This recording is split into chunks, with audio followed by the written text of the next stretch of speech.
शुरुआत करते हैं आज की न्यूज़पेपर की हम अरब सागर के पठार से। ठीक है, आज हम अरब सागर के पठार का मैप देखने वाले हैं। तो ये जो पार्टिकुलर एरिया है, इस एरिया में पड़ता है अरब सागर का पठार। अरब सागर के पठार से आप महत्वपूर्ण लोकेशन को देख लीजिए। ठीक है, इसके पश्चिम की तरफ रेड सागर पड़ता है, नीचे की तरफ चले जाओगे तो गल्फ़ ऑफ एडेन या फिर पूरब और जो इसका साउथ वाला हिस्सा है इसमें पड़ जाता है अरब सागर। ऊपर की तरफ आप जाओगे नॉर्थ वाले हिस्से और पूरब वाले हिस्से की तो पर्सियन गल्फ या फिर पर्सियन की खाड़ी पड़ती है। उससे थोड़ा सा आगे चले जाओगे तो गल्फ़ ऑफ ओमान पड़ता है। और नॉर्थ की तरफ यदि हम बढ़ते हैं तो ये मेडिटेरियन सी पड़ जाता है। ठीक है, तो ये थी इसकी महत्वपूर्ण लोकेशन। यहाँ से इस पठार की लोकेशन एकदम क्लियर हो जाती है। जैसे कि ये वाला जो एरिया आप देख रहे हैं डार्क एरिया है, ये ज़्यादा हाइट वाला एरिया, उससे कम हाइट वाला एरिया ये है, फिर उससे कम हाइट वाला एरिया ये, फिर इससे ये जो ग्रीन कलर आप देख रहे हैं मैदानी एरिया चालू हो जाता है। तो जो पठारी एरिया है उसकी लोकेशन हम महत्वपूर्ण देख चुके। रेड सागर किधर पड़ेगा, गल्फ़ ऑफ एडेन किधर पड़ेगा, अरब सागर कहाँ है, पर्सियन गल्फ किधर है और मेडिटेरियन सी किधर पड़ेगा अरब सागर के पठार से। वहीं यदि इसके एशिया में लोकेशन को हम देखें तो एशिया का जो निचला हिस्सा है और एकदम पश्चिम वाला हिस्सा है वहाँ पर इसकी लोकेशन है।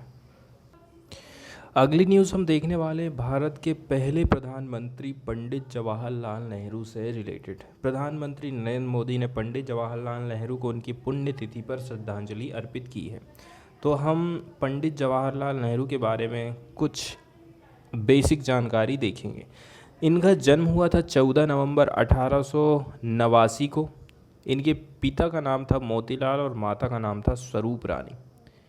नेहरू ने 1920 में यूपी के प्रतापगढ़ जिले में पहले किसान मार्च का आयोजन किया था। ठीक है, 1920 में यूपी के प्रतापगढ़ जिला में पहला किसान मार्च का आयोजन करा। 1923 में वो अखिल भारतीय कांग्रेस समिति के महासचिव बने। 1929 में कांग्रेस पार्टी के अध्यक्ष चुने गए। इसी साल उन्होंने लाहौर में कांग्रेस के ऐतिहासिक सत्र की अध्यक्षता करा था, जिसमें भारत का राजनीतिक लक्ष्य था पूर्ण स्वाधीनता, पूर्ण स्वतंत्रता। ठीक है, कब? 1929 में। इसके बाद फिर नेहरू ने कांग्रेस के लखनऊ अधिवेशन 1936 और फैजपुर अधिवेशन जो कि 1937 में हुआ था, उस टाइम ये उसके अध्यक्ष बने थे। नेहरू व्यक्तिगत सत्याग्रह के दूसरे अध्यक्ष चुने गए।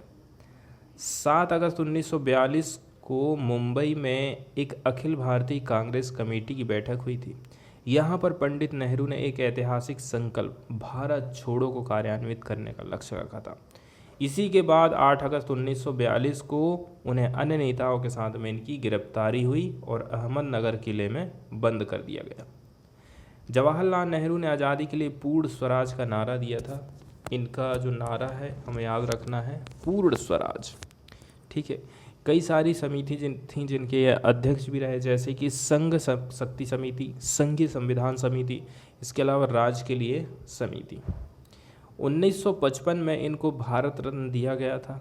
ठीक है, ये एक अच्छे लेखक थे। जैसे अंग्रेजी में द डिस्कवरी ऑफ इंडिया लिखा, ग्लिम्पस ऑफ वर्ल्ड हिस्ट्री लिखा और बायोग्राफी थी टूवर्ड फ्रीडम लिखा। अगली न्यूज़ हमारी आईएनएस खंडेरी से रिलेटेड है। इसके बारे में कुछ बेसिक जानकारी देख लेते हैं।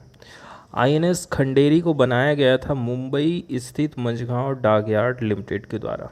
ठीक है, फिर इसकी लॉन्चिंग हुई थी 12 जनवरी 2017 को। ये 28 सितंबर 2019 को हमारी इंडियन नेवी में कमीशन की गई थी।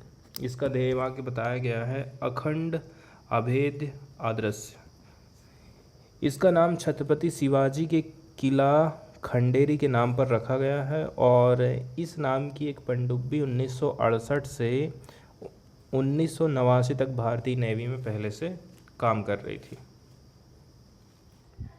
आईएनएस खंडेरी का ये वीडियो है, चाहे तो आप इसको देख सकते हैं। ठीक है, राजनाथ सिंह इसमें बैठे थे और काफ़ी कुछ इसकी वर्किंग कैसे करके होगी, क्या क्या इससे हम करते हैं, कैसा इसका संचालन है, काफ़ी सारी जानकारियाँ यहाँ पर उन्होंने खुद चढ़ करके देखा था। ये वीडियो उसी का है।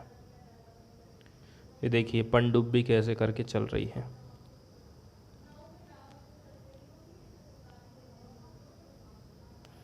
तो ये तो थी INS खंडेरी, जिसके बारे में हम देखे हैं कि 2017 में इसका निर्माण किया गया था, ठीक है, मझगांव डॉकयार्ड लिमिटेड के द्वारा 2017 में।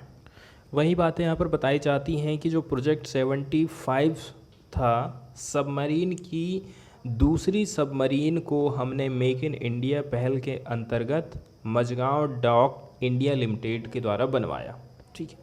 इसको बनाए थे हमने मुंबई में। रक्षा मंत्री ने 28 सितंबर 2019 को INS खंडेरी को इंडियन नेवी में कमीशन किया था। स्कॉर्पियन सबमरीन की विशेषता रहती है एकदम पावरफुल प्लेटफॉर्म, कई सारी अत्याधुनिक मॉडर्न गुप्त इसकी विशेषताएं हैं। लंबी दूरी के गाइडेड टॉर्पीडो और एंटीशिप मिसाइल इसमें हम लाद सकते हैं। इसके अलावा इन पनडुब्बियों में अत्याधुनिक सोनार टेक्निक, सेंसर स्विच लगाए जाते हैं जो कि एकदम असाधारण कार्रवाई की क्षमता को बताते हैं। इसके बाद वाली न्यूज़ है प्रधानमंत्री कुसुम योजना, जिसको शॉर्टकट में PM कुसुम योजना भी हम कहते हैं। इसकी शुरुआत हुई थी 2019 में प्रधानमंत्री नरेंद्र मोदी के द्वारा। ये योजना ऊर्जा मंत्रालय की तरफ से चलाई जा रही है। किसके अंडर में आती है? एनर्जी मिनिस्ट्री के अंतर्गत। इस स्कीम के अंतर्गत केंद्र सरकार की तरफ से 30% और राज्य सरकार की तरफ से 45% की सब्सिडी दी जाती है। कुल मिलाकर कितना हो गया? 40, 30, 70, 5, 75%, ठीक है। मतलब कि 75% पैसा सरकार देगी। यदि 100 रुपये लग रहा है किसी चीज़ को इंस्टॉल करने में, तो 75 रुपये सरकार देगी, किसानों को मात्र 25% खर्चा करना है। कुल मिलाकर के किसान सोलर पंप लगाने के लिए 75% सब्सिडी प्राप्त कर सकते हैं। ये है हमारी PM कुसुम योजना। इस स्कीम के अंतर्गत किसानों के लिए सोलर पंप, इसके अलावा ग्रिड से जुड़े अन्य सौर बिजली संयंत्र भी लगाए जा सकते हैं। PM कुसुम योजना के अंतर्गत किसानों को सौर पंप लगाने के लिए छूट मिलती है, ठीक है। इसके अंतर्गत वो बिजली बना करके अपना तो यूज़ करेंगे ही, साथ में वो हो सकता है कि अपनी बिजली को बेच भी सकते हैं, ठीक है। इसके लिए बड़े पैमाने पर सरकार सहायता करती है। कंपनी के मुताबिक सब्सिडी के बाद किसान को सौर पंप के लिए करीब 1/4 भुगतान ही करना पड़ता, मतलब 25%। नेक्स्ट न्यूज़ हम देखेंगे द हिंदू से। द हिंदू की पहली खबर देखने वाले हैं माउंटेन पास से रिलेटेड, ठीक है। माउंटेन पास, पास मतलब रास्ता, ठीक है, माउंटेन मतलब पहाड़। तो माउंटेन पास जिसको हम दर्रा बोलते हैं, दर्रा को अंग्रेजी में माउंटेन पास कहा जाता है, जिसका साधारण सा मतलब होता है पर्वत से होकर गुजरने वाला रास्ता। मतलब कि वो संकीर्ण और प्राकृतिक रास्ता जो किसी पर्वत या पहाड़ी से होकर गुजरता है, मतलब जिनसे होकर पर्वतों को आसानी से आप पार कर सकते हैं, ठीक है। अपने देश के कई हिस्से जो हिमालय के करीब हैं या फिर पश्चिमी घाट के एरिया हैं, वहाँ आपको बहुत सारे दर्रे देखने को मिलेंगे। दर्रों के बारे में आपने कहीं ना कहीं सुना जरूर होगा, जैसे नाथुला दर्रा, जोजिला दर्रा, बुर्जिला, चांगला, बहुत सारे ऐसे दर्रे हैं, ठीक है। दर्रे को हम तिब्बती भाषा में ला कहते हैं, मतलब माउंटेन पास, ठीक है। इसी कारण आपने दर्रे के नाम के अंत में ला शब्द सुना होगा, जैसे कि नाथुला मतलब नाथू दर्रा, बमाडीला। जैसे कि मैप में यहाँ पर आप देख सकते हैं प्रमुख दर्रों को दर्शाया गया है, ठीक है। नॉर्थ में हम जाएंगे काराकोरम दर्रा, बुर्जिला दर्रा, पीर पंजाल और बनिहाल, ये सारे, और जोजिला, ठीक है, जम्मू एंड कश्मीर में पड़ते हैं। हिमाचल प्रदेश में आप चले जाओगे तो सिपकीला, रोहतांग और बड़ा लाचा दर्रा पड़ता है, ठीक है।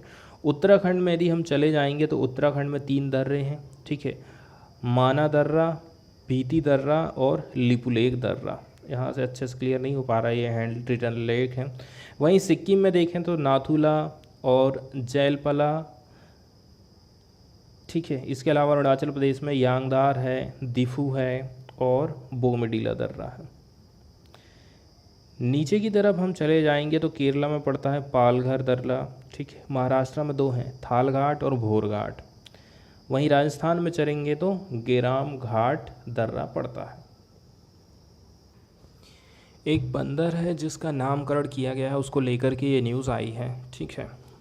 सेला Macau was identified and analyzed by a team from JEDSI and University of Calcutta। JEDSI की टीम और यूनिवर्सिटी ऑफ कलकत्ता की टीम ने इसको आइडेंटिफाई किया है। सेला मकाऊ इसका नाम रखा गया। JEDSI मतलब जूलॉजिकल सर्वे ऑफ इंडिया, तो दो लोगों ने मिलकर के यहाँ पर काम किया है। एक नई स्पीसीज है ओल्ड वर्ल्ड मंकी की, इसको रिकॉर्ड करे हैं हमने अरुणाचल प्रदेश से, ठीक है। इसका नाम रखा गया है after a strategic mountain pass 13,700 feet above sea level. तो ये एक दर्रा है, दर्रे के पास से ये गुजरा है या वहाँ पर पाया गया है। दर्रे की हाइट बताई गई है 13,700 फीट एबव सी लेवल। सेला मकाक, ठीक है, सेला macaque. The new to science primate was identified and analyzed by the team of experts from Zoological Survey of India, इसके अलावा यूनिवर्सिटी ऑफ कलकत्ता। इनकी स्टडी को इन्होंने पब्लिश किया था latest edition of molecular phylogenetics and evolution में, अपनी खोज को यहाँ पर इन्होंने प्रकाशित किया था। फाइलोजेनेटिक्स का मतलब बताया गया है फील्ड ऑफ स्टडी, किसका फील्ड है ये। इन बायोलॉजी फाइलोजेनेटिक का मतलब होता है हम ऐसी स्टडी का चीज़ कर रहे हैं इवोल्यूशन कैसे हुआ, हिस्ट्री एंड रिलेशनशिप अमंग या फिर within group of organism. This relationship are determined by a phylogenetic interference method. तो फाइलोजेनेटिक का मतलब होता है ये रिलेट करता है evolutionary development and diversification of a species और ग्रुप ऑफ ऑर्गेनिज्म, ठीक है। इसमें हम किसी भी स्पीसीज की एवोल्यूशनरी डेवलपमेंट कैसे हुआ, अनुवांशिकी डेवलप विकास कैसा हुआ, उसको अध्ययन करते हैं। डाइवर्सिफिकेशन का अध्ययन करते हैं, उसको हम कहते हैं फाइलोजेनेटिक, ठीक है। तो फाइलोजेनेटिक्स के माध्यम से ये बात सामने आई है कि ये जो बंदर है ये जियोग्राफिकली सेपरेटेड हो गया है, कहाँ से, अरुणाचल मैकाक से, ऑफ तवांग डिस्ट्रिक्ट बाई सेला। तो ये क्या बताया है यहाँ पर, जियोग्राफिकली रूप से कैसे अलग हो जाता है, अरुणाचल प्रदेश का एक मैकाक है, ठीक है, ये तवांग डिस्ट्रिक्ट में पड़ता है, बाई सेला। सेला और ये दोनों अलग अलग होते हैं, तो इधर वाला अलग हो जाएगा और इधर जो पाया जाता है वो इसकी प्रजाति अलग हो जाएगी। एक बात यहाँ पर बताई जाती है कि ये जो माउंटेन वाला दर्रा है इसने बैरियर का काम करा था, मतलब उधर वाले उधर ही रहो और इधर वाले इधर ही रहो, इस टाइप का यहाँ पर बताया जाता है। तो जो दो स्पीसीज़ थी वो अलग की अलग ही रही, अप्रॉक्सीमेटली 2 मिलियन ईयर्स तक ये ऐसी बात बताई जा रही है। सेला कहाँ पर स्थित है, सेला सिचुएटेड है दिरांग और तवांग टाउन्स के बीच में, वेस्टर्न अरुणाचल प्रदेश की बात कर रहे हैं, ठीक है। वैज्ञानिकों का कहना है हमने फाइंड किया है न्यू मैकॉक स्पीसीज़ को वेस्ट वाला और जो सेंट्रल वाला अरुणाचल प्रदेश है वहाँ पर। While exploring the Arunachal macaques wild population for genetic insights, तो जेनेटिक उद्देश्य से हम ऐसा कर रहे थे तभी हमको ये नई चीज़ मिली है। It was found to be genetically different from the other species of monkeys reported from this region. इस रीजन में जो मंकी पाए जाते हैं उनसे तो ये अलग है। एक स्टडी ये बताती है कि जो सेला मैकैक है ना इस genetically closer to Arunachal Pradesh macaque. Arunachal Pradesh में जो मैकैक पाए जाते हैं उससे और ये जो सेला जो पाया गया है वो दोनों कह रहा है कि जेनेटिकली क्लोज हैं, जेनेटिकली रूप से काफ़ी पास पास मारे जाते हैं, ठीक है। The two have some similar physical characteristics such as heavy build shape and long dorsal body hair. दो चीज़, एक तो हैवी बिल्ड शेप है इनका, दूसरा लॉन्ग डोर्सल बॉडी हेयर है इनके। डोर्सल मतलब होता है पीठ, पृष्ठीय। जूलॉजिस्ट लोगों ने आइडेंटिफाई किया है कुछ कुछ distinct morphological trait differentiate of two species, जो कि दोनों को अलग करते हैं।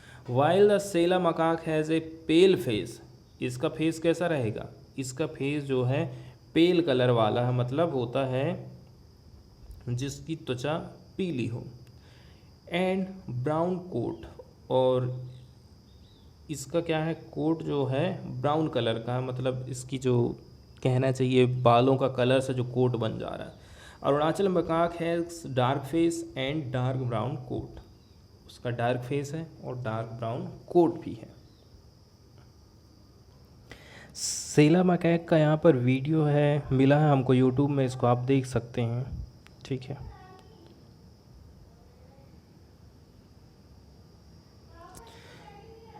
एक खासियत यहाँ पर ये भी बताई गई थी कि इसकी पूँछ होती है लंबी, तो देख रहे हैं आप इसकी पूँछ लंबी है, ठीक है। बस यहाँ पर इसका जो फेस है, हाँ ये आया है पीला वाला जो है ना, इसी के बारे में हम पढ़ रहे हैं कि इसकी जो जो कोट है आप देख रहे हैं पीला पीला है, फेस भी इसका पीला ही है, ठीक है। और जो अरुणाचल प्रदेश वाला है वो थोड़ा सा ब्लैक टाइप में पड़ता है, लेकिन ये जो हम सेला मकाक की बात कर रहे हैं जो कि अलग से हैं, वो ब्राउन बाल वाला है और उसका फेस भी जो है उतना ज़्यादा ब्लैक नहीं है, पेल है, मतलब पीलापन लिए हैं। तो जो सैल मकाक है उसकी टेल लॉन्ग होती है, Tibetan macaque, Assamese macaque, Arunachal Pradesh वाला मकाक की तुलना। And the white cheeked macaque लेकिन shorter than bonnet macaque, bonnet जो बंदर होता है उससे इसकी पूंछ छोटी रहती। एंड टोक मकाक, दो बंदरों से इसकी पूंछ छोटी है, किससे किससे, एक बोनेट बंदर से और एक जो होता है टोक मकाक उससे। Sela macaque belong to the sinica species group of Macaca, ठीक है। ये किससे रिलेट करता, बिलोंग करता ये sinica species group of Macaca से, लेकिन ये अलग है from all other member of this group. इसमें कुछ मेंबर भी हैं, उनसे तो ये अलग है, क्योंकि through the attribute such as brown collar hair है इसका, और एंड मज़ल, ठीक है।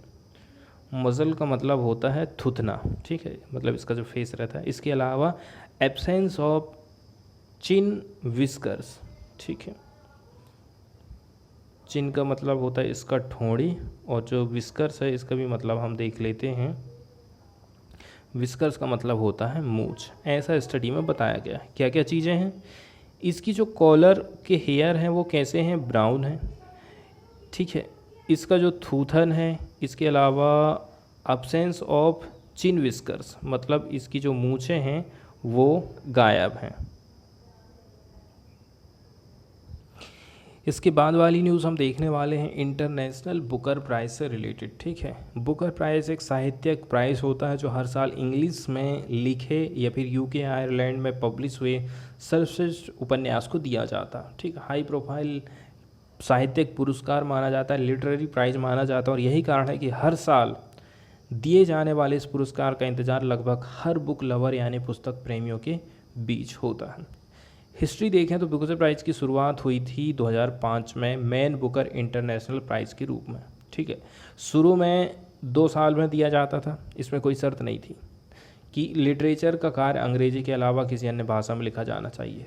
मैन बुकर इंटरनेशनल प्राइज़ के शुरुआती विजेताओं में एलिस मुनरो, लीडिया डेविस और फिलिप रोथ, साथ ही इस्माइल कार्डारे और लाजलो क्राजनाहोकाई जैसे नाम शामिल थे, ठीक है।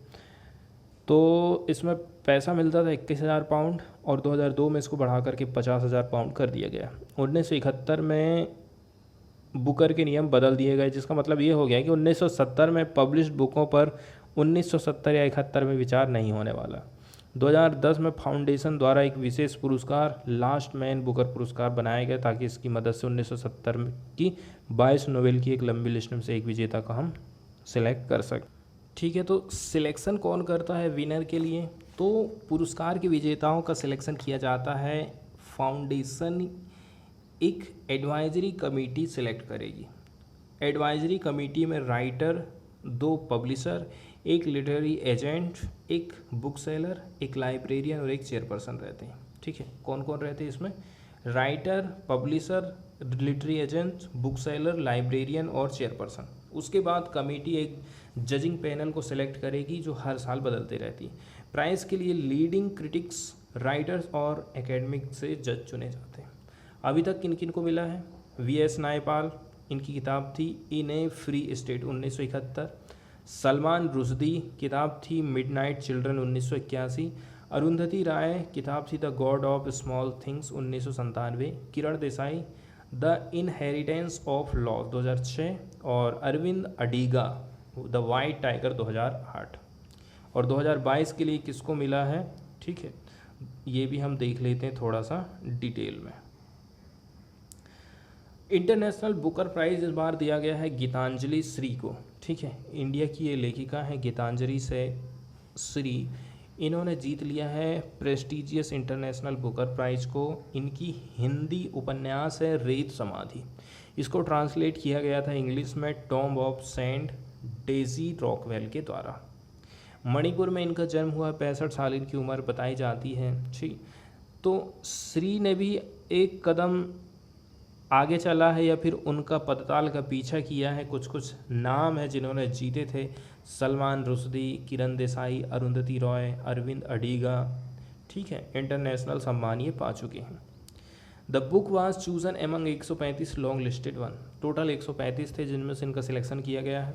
The Hindi original was published in 2018 Hindi का वर्जन आया था। और जो इंग्लिश ट्रांसलेशन है, ठीक है, इसी मार्च के महीने में उसका ट्रांसलेशन हुआ था। This rather chunky text, as Ms Rockwell said, the award ceremony is the first time the translation of a Hindi language book had been nominated for the award. इसके बाद एक न्यूज़ हम देखने वाले हैं, ठीक है। वित्त वर्ष कब का है ये? 2021 फाइनेंशियल ईयर 2021 में जो डीएमके पार्टी है वो टॉप अर्निंग रीजनल पार्टी बनी। YSRCP come second as per ADR report. ADR की रिपोर्ट बताती है डीएमके पहले नंबर पर है, सेकंड नंबर पर है कौन सी? वाईएसआरसीपी।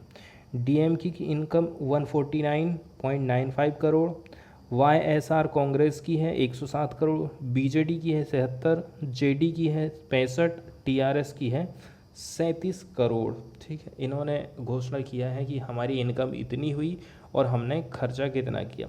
इस मामले में जो डीएमके पार्टी है वो हाईएस्ट इनकम वाली और हाईएस्ट एक्सपेंडिचर वाली 31 रीजनल पार्टीज में से एक है, ठीक है। ऐसा एनालाइज किया गया है 2020-21 का। With its spending accounting for over half of the total income, 50% पैसा ये एक्सपेंडिचर करती है। A report by the Association of Democratic Reforms, ठीक है, ये एक प्रकार का क्या है, एनजीओ जैसा है जिसने ये जानकारी रिलीज की है।